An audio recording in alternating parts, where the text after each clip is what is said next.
All right, ladies and gentlemen, it's bright and early, and we are officially up to tear apart the AT&T Sprint car. So I know I'm a tiny bit behind some of the other teams, but this is probably my first official day of off-season work where I'm really gonna make some progress with the operation as we move here into winter time and are not gonna be running the sprint car. We already made a little bit of progress on this thing because in the last video I needed to take the seat out to have shipped across the country to be put in a midget for my Chili Bowl deal. And along with that, a couple weeks ago we pulled our 360 engine out so we could ship that off, get it refreshed, and it would be done and back to us in a timely manner. You can't wait on these things. It's not like you start working on your car in February to race in March.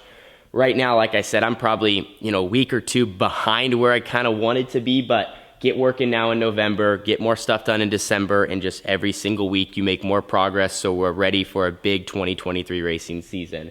Anyway, the goal for this morning, hopefully just an hour or two, is to get this thing down to a bare frame.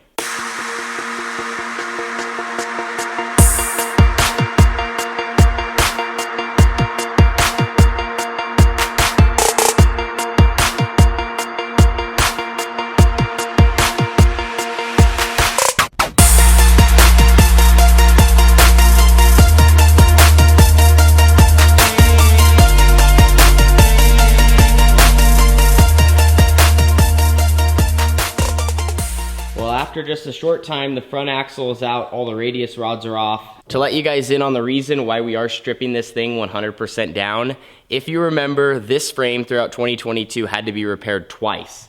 The first was very minor, but I crashed at the Tulare Thunderbolt and snapped this bar right here. And then later in the season at the Dirt Cup, remember our Dirt Cup, it was so eventful, we crashed both nights. And this was the car that we wrecked on the second night where we had massive airtime, have that photo that I felt like got shared all around on social media. People thought it was hilarious. And that tore up all sorts of stuff, so we put a new front clip on. They replaced the back half of these bottom rails, where the Jacobs ladder mounts, and a couple of other really small things. So it was like we started the year out with a brand new frame because this thing came straight from KPC, ready to rip.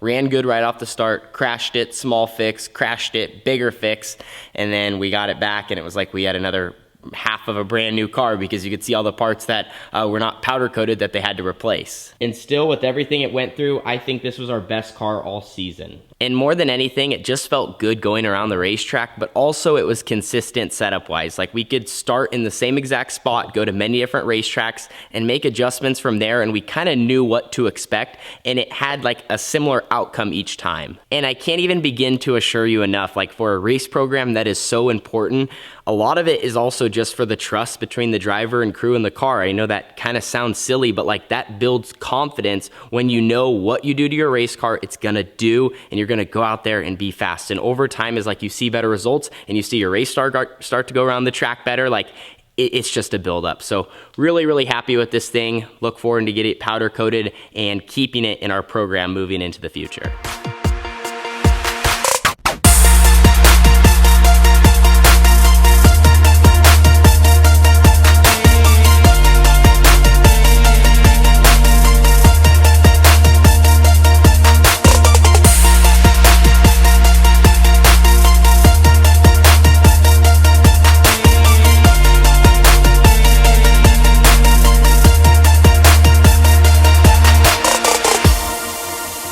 Well, you guys know I try not to portray myself on this channel as a perfect driver, definitely not a perfect crew member, but I do my best, and I've learned a lot through this journey and the process of me being in dirt track racing from where I've started to where I'm at now. And we got an example here of my imperfection. This is not ideal. And I'm not 100% sure if this is something I did, but anyway, this is the driveline here. I was trying to pull it out and disconnect it from the rear end as it's in this coupler right here. And this piece right here is pressed into the rear end, and then we have our torque tube that slides over it, bolts into the rear end, connects it all together. And on this driveline, we got a snap ring which goes in here. So I got the snap ring out and I was trying to pull this part out of the rear end, disconnect the two, and it just pulled the whole thing apart. So now we got a huge mess. Check out all that rear end oil right there. All that is rear end oil. Yeah, that down there. Well, I'll get that all cleaned up. We'll get the rear end out of the car, a couple more things in the cockpit, and this thing will be about done.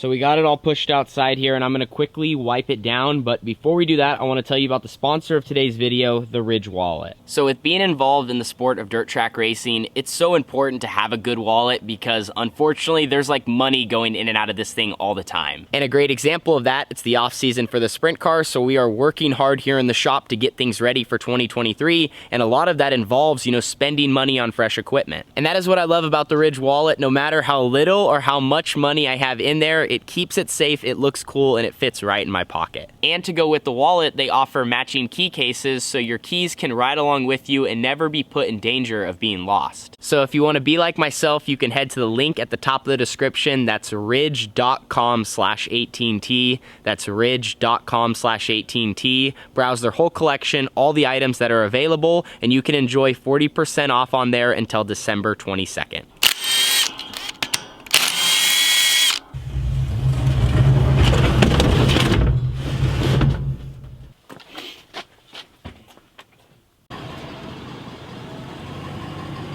So at 7 a.m. this morning, I started working. My dad is now delivering the frame away from the race shop, and it's 2 o'clock in the afternoon. Now, obviously we did not continuously work that whole time.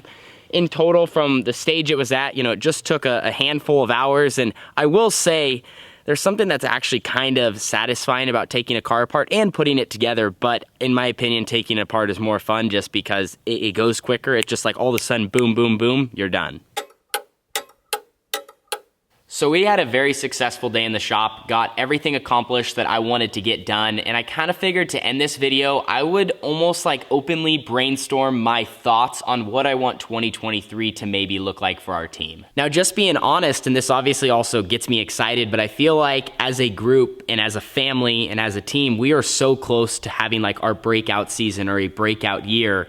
The speed we had at the end of this last season was definitely potential for something like that to happen. And of course, with what we do and how much time and effort we put in, that is clearly the goal. And I feel like as a team, just with how we ran in the second half of the season, you know, almost winning a night of Trophy Cup on that prelim show, running second at the Bob's Burger and Brew Summer Nationals. We had great speed in the 410 where we started to run farther up front. Also at some of the bigger shows in California, we were consistently in the top 5. And then our wins, we won the Western Sprint Tour Championship in the 360, won a couple races with that series. So with some of those results, we're just that close. And if I can do a little bit more behind the wheel, we get our race cars a tiny bit better. Like that's the difference from jumping from where we're at, where maybe, like I said, top 5, top 10 car winning some races. We build some more consistency, and the more times we're up front, the more opportunity we're gonna have to end up in victory lane. That's just how the game works. That's how the system is played. So we absolutely wanna carry that speed into 2023. I would say to start next year, we're gonna try to get started early,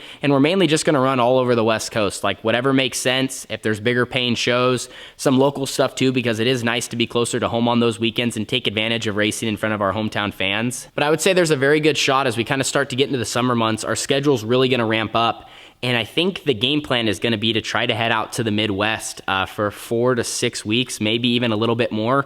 Kind of do what we wanted to do in 2022, but then we got in all those accidents, had some big crashes, tore up a lot of equipment, and then also, of course, Carly broke her back. So like our whole thing just got put to a halt. So I think we kind of want to redo that schedule and try to aim for something similar. So if that were to happen, that would mean our goal would be to go to the Knoxville Nationals, run the whole speed week with it all. 360 Nationals, Capitani Classic, 410 Nationals. My dad actually just walked in. 410 Nationals. Yes. 410 Nationals. Yes. 410 Nationals. So nothing is set in stone, but I would say, you know, I mean, that was our goal last season. Obviously, we want to get some laps at Knoxville before we just jump into that. Hopefully the All-Stars have a speed week before. Yeah, they did the Thunder Through the Plains thing last time, so if they have something like that again, which I know they're trying to finalize their dates, the Outlaws are getting ready to put their schedule out. Like everyone is about to do that, and we'll know sooner and be able to start planning what we want our THR season to look like. And then also throw Carly in the mix as she is going to be getting back behind the wheel as well. So have a lot to figure out, but that's the rough game plan. Knoxville Nationals, we would like to make it happen, and we'll keep you guys in the loop. But anyway, great day in the shop. Thanks for hanging out with us, and we will have much more content in this building over the next couple months as we prepare for a massive 2023. See you guys all in the next one.